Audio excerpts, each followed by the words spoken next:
이 아침 정말 여러분 행복하십니까? 아멘. 여러분이 행복하지 못하면 어떻게 남을 행복할 수 있게 하겠어요? 여러분은 어떻게 해야만 행복할 수 있습니까?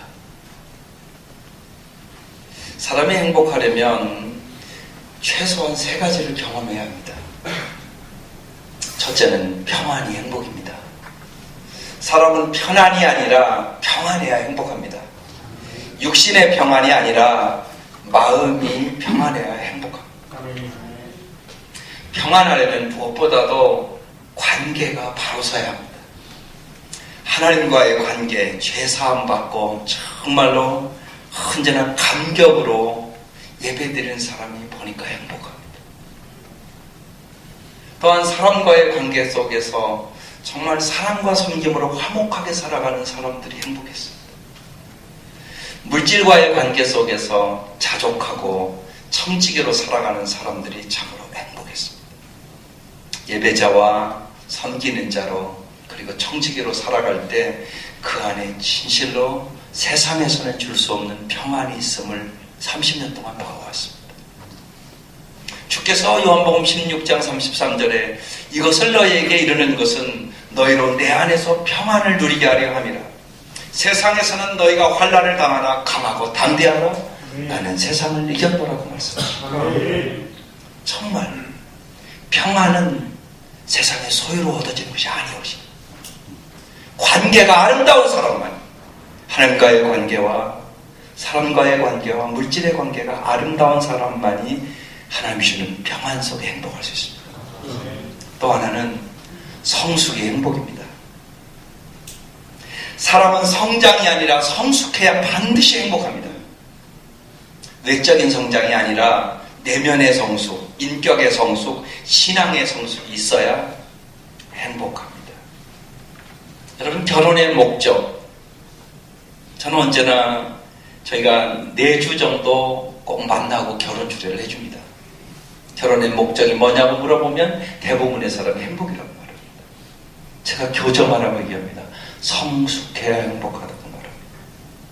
성숙하지 않아서 환경에 요동치면, 상대방의 말에 감정이 왔다 갔다 하면 어떻게 행복할 수 있겠습니까? 속사람의 능력으로 강건해지고 성숙하면 시시때때로 다가오는 고난과 역경과 실패 속에서도 흔들리지 않고 평안을 유지하고 행복할 수 있습니다. 아멘. 그래서 베드로는 오직 우리 주 예수도의 은혜와 그를 아는 지식에서 자라가라고 말씀하십니다. 여러분, 성숙해야 행복합니다. 성숙하지 않으면 언제나 여러분은 어떠한 자극에 날마다 흔들리게 됩니다. 날씨에 따라 행복이 갈립니까? 날씨가 오늘 마음에 좀 드십니까? 또 하나 중요한 게 있습니다. 사명이 행복입니다. 사람은 일이 아니라 사명을 수행해야 행복합니다. 단지 생업, 직업으로 사는 것이 아니라 나를 이 땅에 보신 하나님의 목적을 분명하게 발견하고 그 사명을 이루기 위해 자신을 바쳐 헌신하는 사람만이 진짜 행복합니다. 그래서 여러분이 잘 아는 대로 칼 힐티가 내 인생 최고의 날은 사명을 자각하는 날이라고 했습니다. 우리가 행복하려면 반드시 이 3가지를 꼭 명심하셔야 되고 여러분은 이 복음을 전해야 되는 겁니다. 평안해야 행복합니다. 성숙해야 행복합니다. 사명을 깨닫는 사람만이 진짜 행복할 수가 있습니다. 오늘 여러분, 목회자의 길을 여러분은 가는 사람들입니다.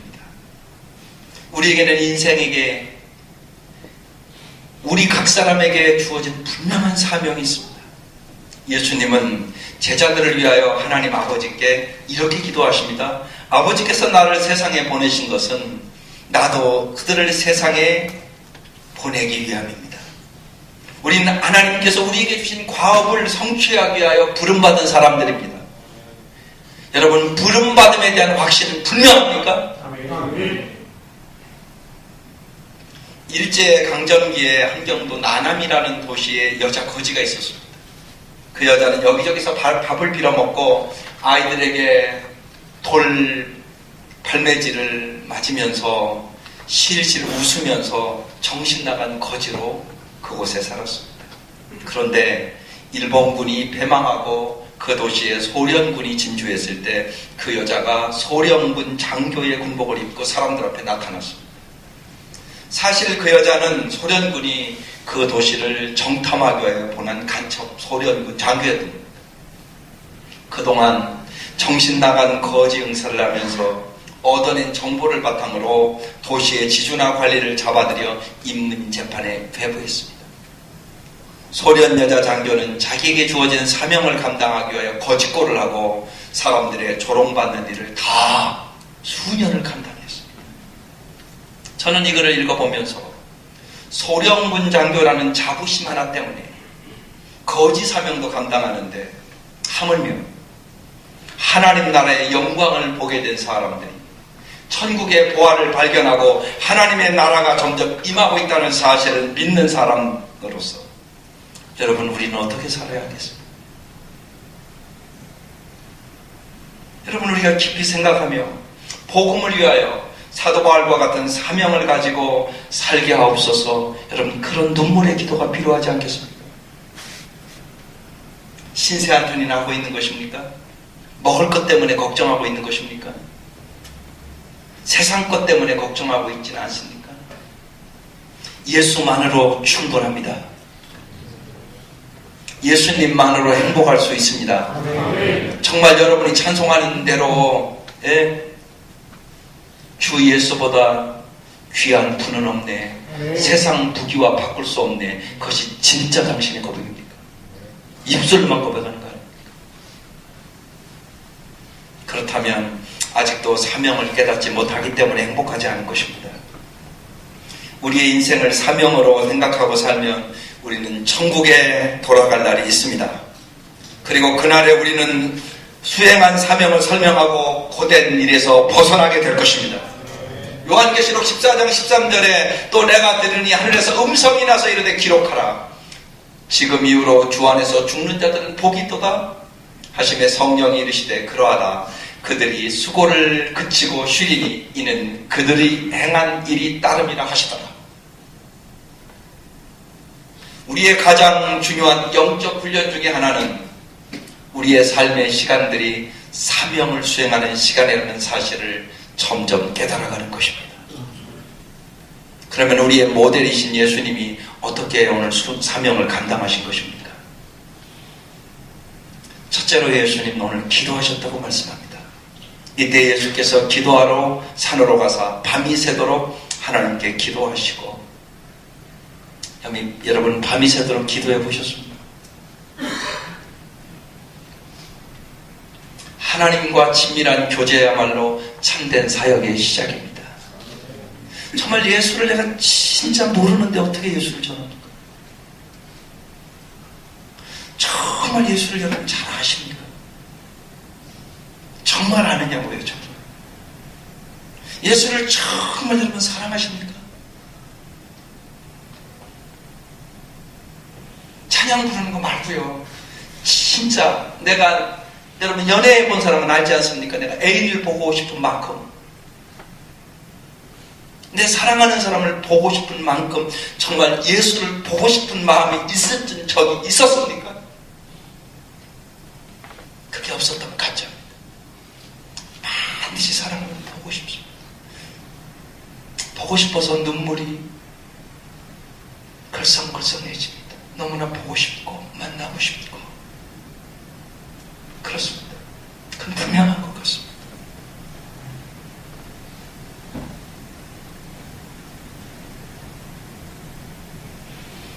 우리는 정말 기도를 통하여 하나님과 친밀한 교제를 체험하고 하나님을 사랑하고 다른 사람을 사랑하며 살아갈 준비를 갖추게 되는 것입니다. 기도는 내가 하나님께 말한 후 하나님께서 나에게 말씀하시는 주의 음성을 듣는 훈련입니다. 시편 46편 10절에 너는 가만히 있어 내가 하나님됨을 알지어다. 주여 말씀하시옵소서. 주의 종이 듣겠나이다. 저는 아침마다 기도하면 네 가지 질문을 꼭 합니다.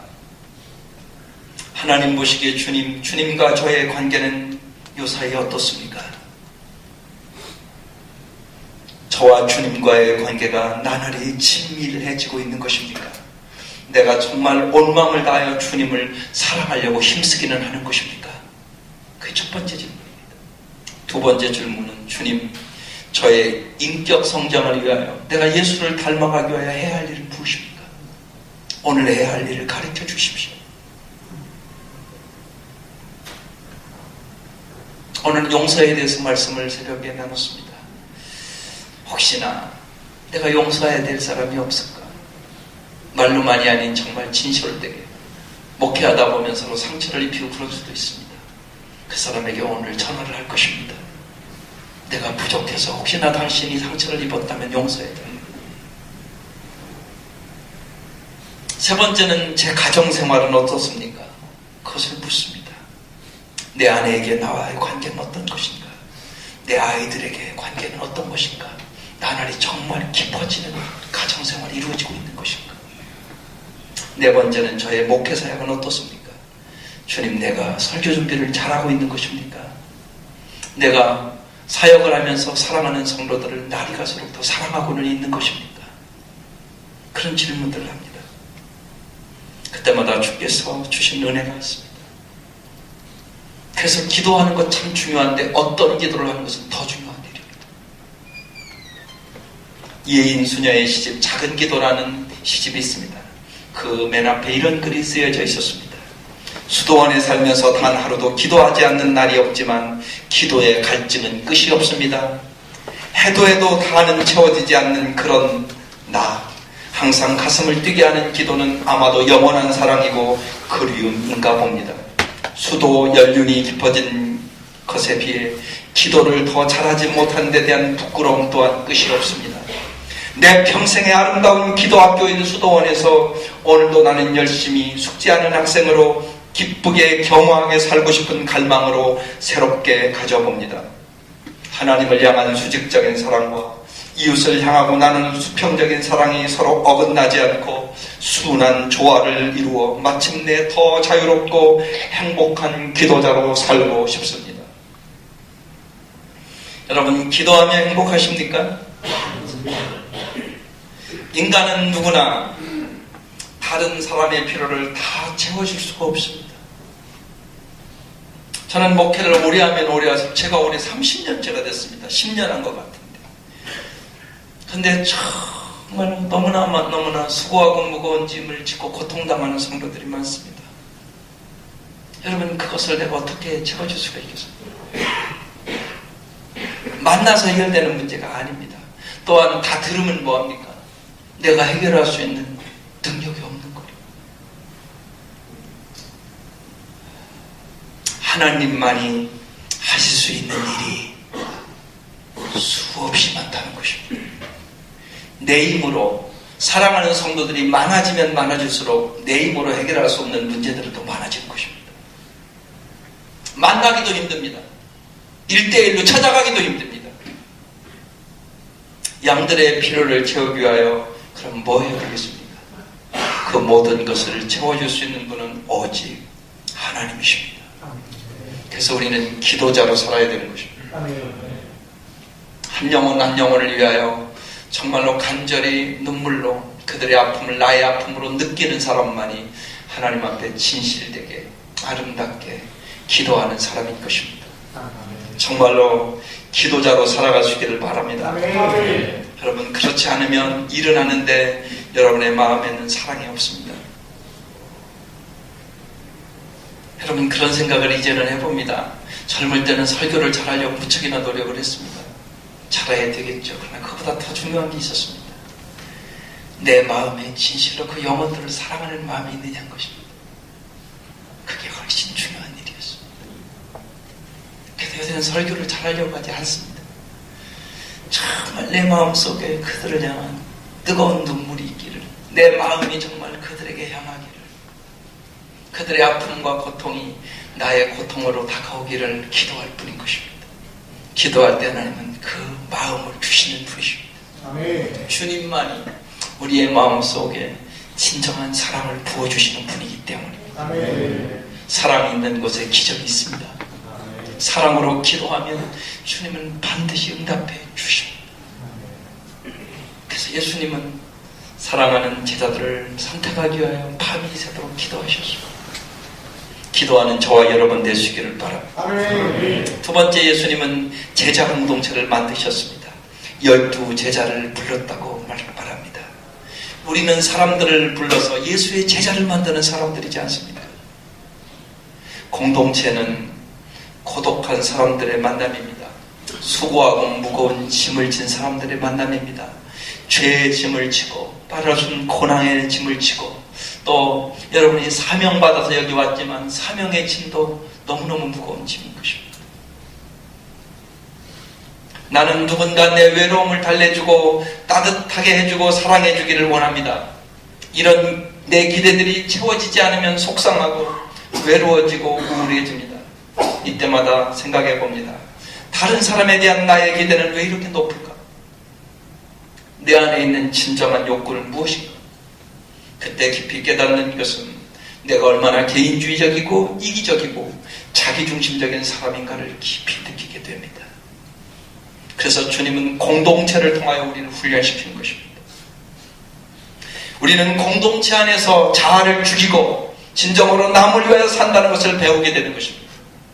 정말 나는 죽고 예수로 사는 사람이 돼야만 진짜 크리스찬으로 살아갈 수 있게 되는 것입니다. 우리는 공동체 안에서 겸손을 배우게 되는 것입니다. 공동체 안에서 정말 내 사랑이 몇 점인가를 명확하게 알게 됩니다. 나에게 잘해주는 사람만 사랑하는 거 그걸 누가 못합니까? 예수 안 믿어도 하는 것입니다. 내 마음에 들지 않는 사람을, 내 마음을 아프게 하는 사람을, 때로는 나를 배반하는 사람을 내가 사랑하는가 그때 명확하게 드러나게 됩니다. 그래서 내 깊은 곳에 아가페 사랑이 없다는 것을 뼈저리게 느끼게 되는 것입니다. 그때만 진실로 간절히 기도하게 됩니다. 주님, 내 속에 사랑이 없습니다.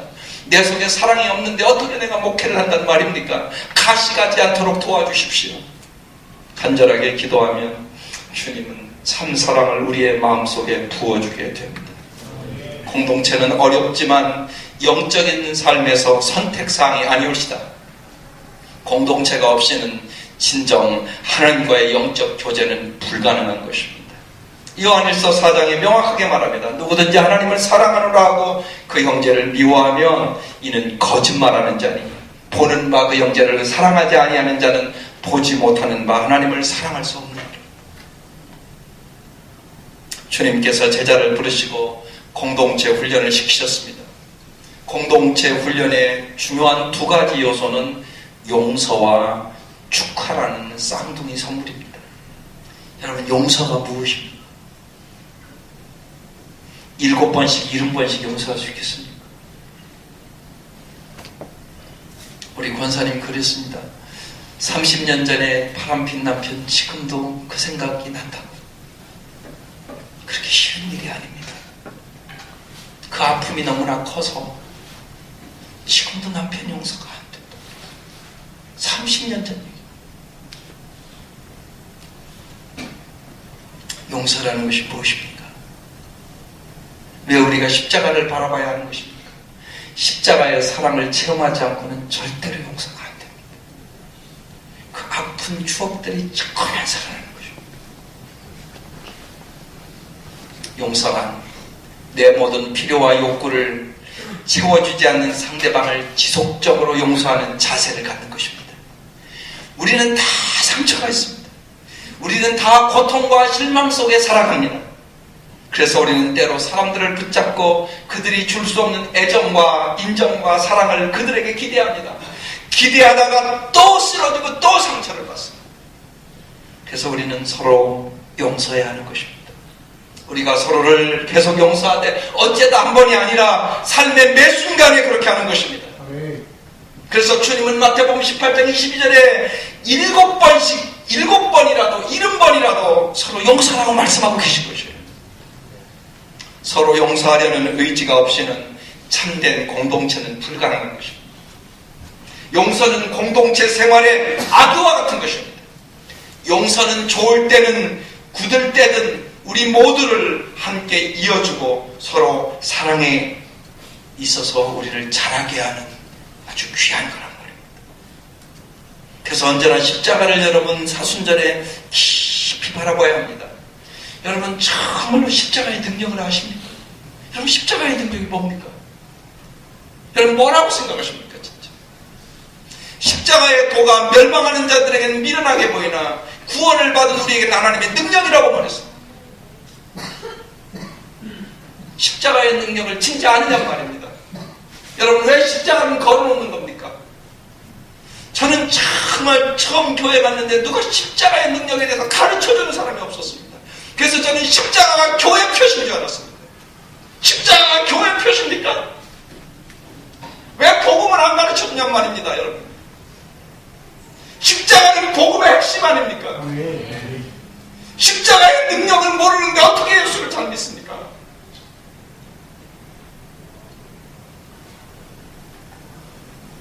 십자가는 죄를 깨닫게 하는 능력입니다. 십자가를 바라보면 바라볼수록, 십자가를 생각하면 생각할수록, 십자가에 대한 말씀을 묵상하면 묵상할수록 내가 죄인 중에 괴수임을 진짜 알게 됩니다. 내가 정말 찬송한 대로 먹빛보다 더 넘은 죄악을 가진 인간임을 알게 됩니다. 내 죄악을 깨달은 만큼 십자가의 은혜와 사랑과 용서가 내 가슴을 뜨겁게 합니다. 내 죄를 깨닫고 십자가의 은혜를 깨달으면 남을 결코 정죄할 수가 없습니다. 그래서 사람을 사랑할 수 있게 되는 것입니다. 그리고 모든 관계를 아름답게 할 수 있습니다. 관계가 깨지고 불행해진 가정을 들어보면 언제나 비판하고 정죄하는 사람들 뿐이었습니다. 부부간에 그렇게 비판합니다. 그렇게 정죄합니다. 모든 것은 다 네 탓이고 내 탓이 아니라고 말합니다. 그렇지 않습니다. 내 탓입니다. 그것이 십자가의 능력을 깨달은 사람의 고백입니다. 내 탓으로 모든 문제가 발생한 것입니다. 내가 변하면 내 가정이 변합니다. 내가 변하면 내 공동체가 변합니다. 목사가 변하면 교회는 반드시 변합니다. 그렇지 않습니까? 여러분이 변하면 여러분이 맡고 있는 모든 공동체가 변하기 시작됩니다. 하나님 미련이 썩어지면 100배, 60배, 30배 열매를 맺는다는 걸 우리 다 아는 말씀 아닙니까? 내가 썩어지지 않았는데 어떻게 열매를 맺습니까? 그래서 우리는 정말로 용서의 사람이 십자가를 바라보면서 용서를 받았으니까 용서의 사람이 되어야 하는 것입니다. 그래서 내가 하나님이 아니어서 미안해, 용서해줘요, 이렇게 인사를 할 줄 아셔야 되는 것입니다. 용서는 반드시 축하로 이어집니다. 축하한다는 것은 하나님이 주신 다른 사람의 은사와 은혜들을 발견하고 그 사람을 높이고 인정하고 기뻐한다는 뜻입니다. 하나님만이 줄 수 있는 것을 당신은 나에게 줄 수 없지만 그래도 당신이 줄 수 있는 것들은 축하의 가치가 있다는 뜻입니다. 그래서 이제 그 사람이 하나님이 주신 은사를, 그 사람 속에 있는 그 은사를 발견하고 당신은 참으로 아름답다라고 말할 수 있어야 하는 것입니다. 축하는 사랑의 구체적인 표현입니다. 예를 들어 생일 축하는 단순히 내가 여기 있어서 기쁘다는 말입니다. 여러분 잘 생각해 보십시오. 그냥 옆에 있어서 기쁜 것입니다. 더 쉽게 말씀을 드립니다. 부산 외대 애들이 다시 살아올 수 있다면 그 엄마가 얼마나 기쁘겠습니까? 1000억이 든다면, 돈만 있으면 1000억을 주고 그 아들을 살리지 않겠습니까?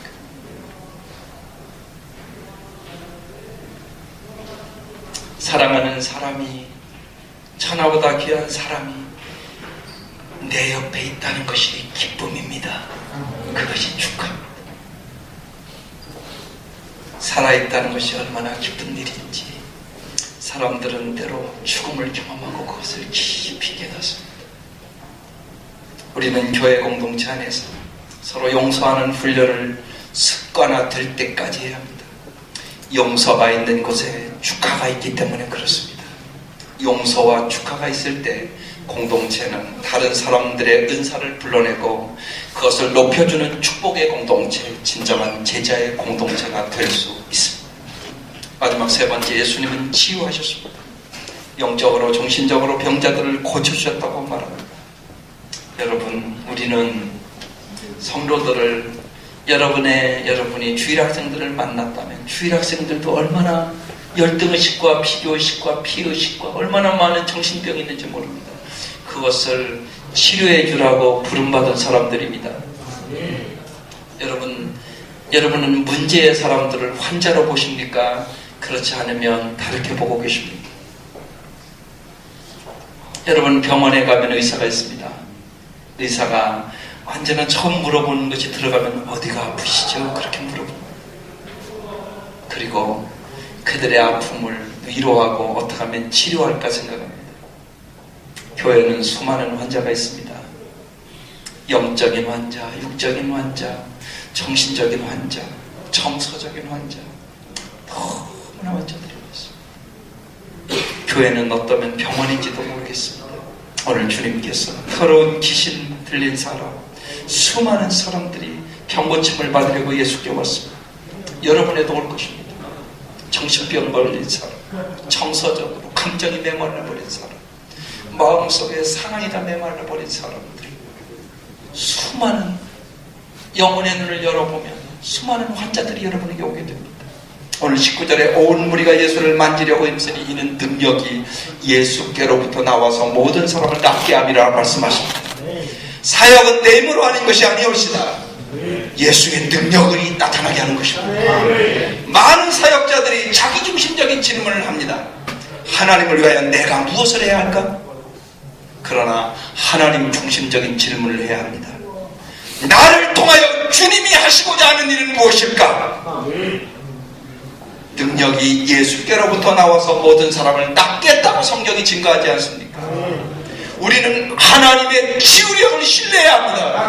하나님은 오늘도 고치십니다.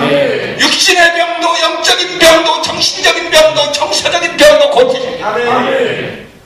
사역의 질문은 어떻게 내가 이 사람들을 예수님께 다 인도할 것인가? 어떻게 내가 이 사람들을 믿게 만들 것인가? 어떻게 내가 이 사람들을 도울 것인가? 그런 것이 아니옵시다.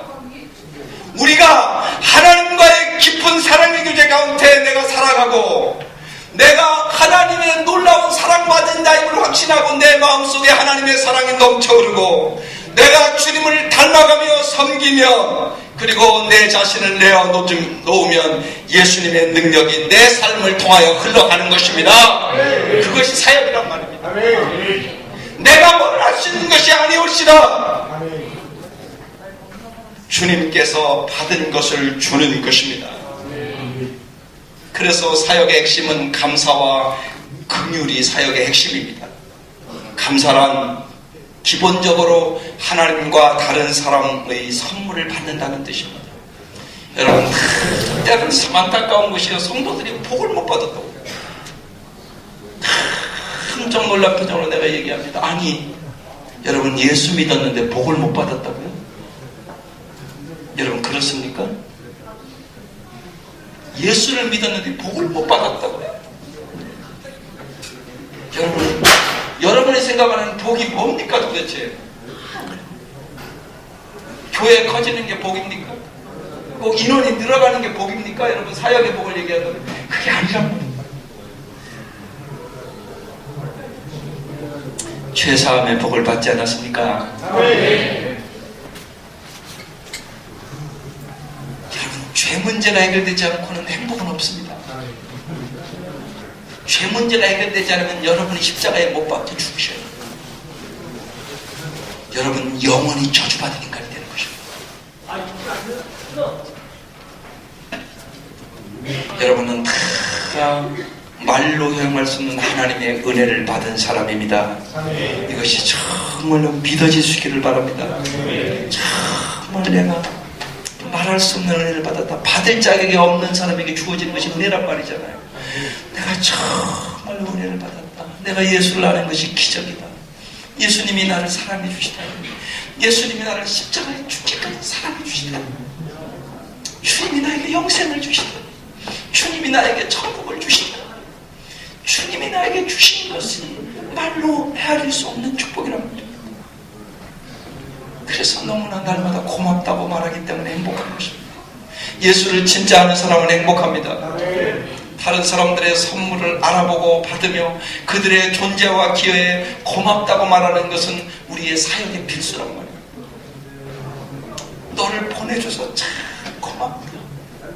내가 너에게 예수에 대해서 이야기할 수 있어서 참 고맙다. 여러분, 그래야 되는 것입니다.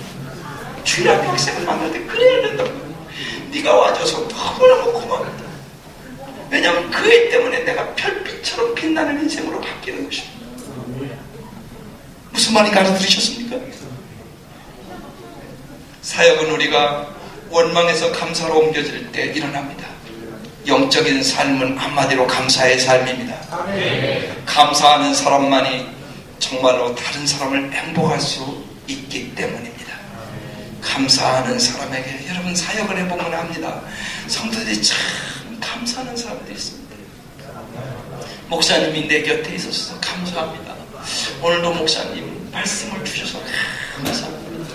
아주 작은 것을 가지고 감사하는 성도들이 어느 교회든지 있습니다. 그럴 때마다 마음이요 너무 넘치도록 축복해주고 싶은 마음이 마음속에 흘러넘치게 됩니다. 감사하는 축복을 받는 비결입니다. 또 하나는 긍휼입니다. 함께 아파한다는 뜻입니다. 사역은 세상에 긍휼을 베푸는 것입니다. 조영기 목사님에게 어떻게 병자를 낫게 하느냐고 물으니까 이렇게 말했습니다. 나는 병든 자를 보면 나의 옛날 생각이 나서 긍휼을 여기는 마음이 내 마음 깊숙이 생긴다. 그때 하나님의 놀라운 임재와 역사를 경험한다고 그랬습니다. 테레사 수녀가 한 말을 기억하십시오. 예수님은 당신을 성공하라고 부르신 것이 아니라 충성하라고 부르셨다. 기도하는 일에 충성하십시오. 정말 제자를 만드는 일에, 예수님을 제자를 만드는 일에 충성하십시오.